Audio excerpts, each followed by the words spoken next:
Right now Dhaka ইন্ডাস্ট্রির দর্শকপ্রিয় তারকা নুসরাত ফারিয়াকে তো আপনারা সকলে খুবই ভালো করে চিনেন। কেননা এই সুন্দরী তারকা তার কেরিয়ারেরই মধ্যে একাধিক চলচ্চিত্র উপহার দিয়েছে তিনি তার ভক্তদের। তাই তো বলাই বাহুল্য যে এই তারকা তার অভিনয় গুণে তার ভক্তদের মধ্যে নজরে এসেছেন বারংবার। অন্যদিকে এই তারকাকে সামাজিক যোগাযোগ মাধ্যমগুলোতে সর্বদাই সক্রিয় দেখা যায়, কেননা সেখানে নুসরাত ফারিয়া তার এভরিডের আপডেটগুলো তার ভক্তদের মধ্যে আপলোড করেন। তাই তো বলাই বাহুল্য যে মাঝে মাঝে বোল্ড অবতারে ধরা দিয়ে খবরের লাইমলাইটে দেখা যায় সুন্দরী তারকাকে। সেই ধারাবাহিকতায় সম্প্রতি দর্শকদের মধ্যে আবারও বোল্ড অবতারে ধরা দেয়। তবে এবার এই তারকাকে খোলামেলা পোশাকে ধরা দিতে দেখা যায়নি সামাজিক যোগাযোগ মাধ্যমে, কেননা সম্প্রতি হলুদ কালারের শাড়িতে বেশ কয়েকটা ছবি আপলোড করেছে এই তারকা। তাছাড়া তার প্রকাশ করা ছবিতে তাকে দেখতে অনেকটা বোল্ড দেখাচ্ছে, পাশাপাশি খোলামেলা চুলে হালকা মেকআপে তাকে দেখতে আরও বেশি আকর্ষণীয় দেখাচ্ছে, যার জন্য অবশ্য বর্তমানে তার রূপের প্রতি নতুন করে দিশাহারা হয় তার ভক্তরা। তাই তো তার প্রকাশ করা ছবির কমেন্ট বক্সে অনেকে তাকে লাভলি লিখেছে, পাশাপাশি অনেকে আবার তাকে সো সুইট বলে দাবি করেন, অনেকে আবার লিখেছে জাস্ট ওয়াও, পাশাপাশি অনেকে আবার তাকে ফাটাফাটি বলে দাবি করেন, সেই সাথে অনেকে আবার লিখেছে শাড়িতে তোমাকে অনেক সুন্দর দেখাচ্ছে।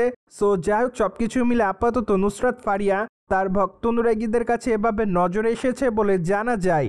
অন্যদিকে ঢালিউডের এই নায়িকাকে আগামী দিন অবশ্য অভিনয় করতে দেখা যাবে বাংলাদেশি চলচ্চিত্রে, কেননা চলিত বছর ঈদে এই তারকার জিন 3 চলচ্চিত্রটি রয়েছে মুক্তির অপেক্ষাতে। তাছাড়া চলচ্চিত্রটিতে সজলের বিপরীতে অভিনয় করেছে সুন্দরী নায়িকা।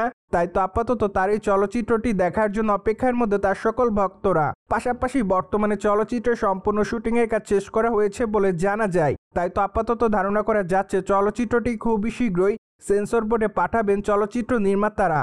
বাই দ্য ওয়ে, মাত্র কয়েকটা দিন আগে চলচ্চিত্রটিতে অভিনয় করার প্রসঙ্গে নায়িকা জানিয়েছিলেন যে চলচ্চিত্রের পর্দায় তার চরিত্রটি খুবই গুরুত্বপূর্ণ। তাছাড়া চলচ্চিত্রের বেশিরভাগ অংশের শুটিংয়ের কাজ গ্রামের মধ্যে করা হয়েছে।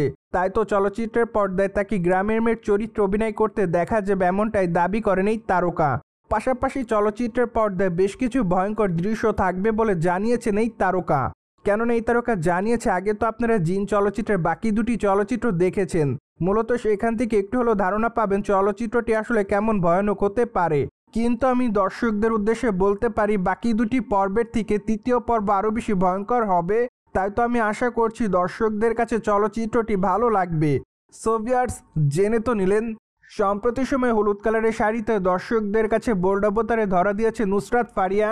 আর এই বিষয়টি নিয়ে আপনাদের কোনো মতামত থাকলে কমেন্ট বক্সে জানাতে ভুলবেন না। Subscribe our channel for more update.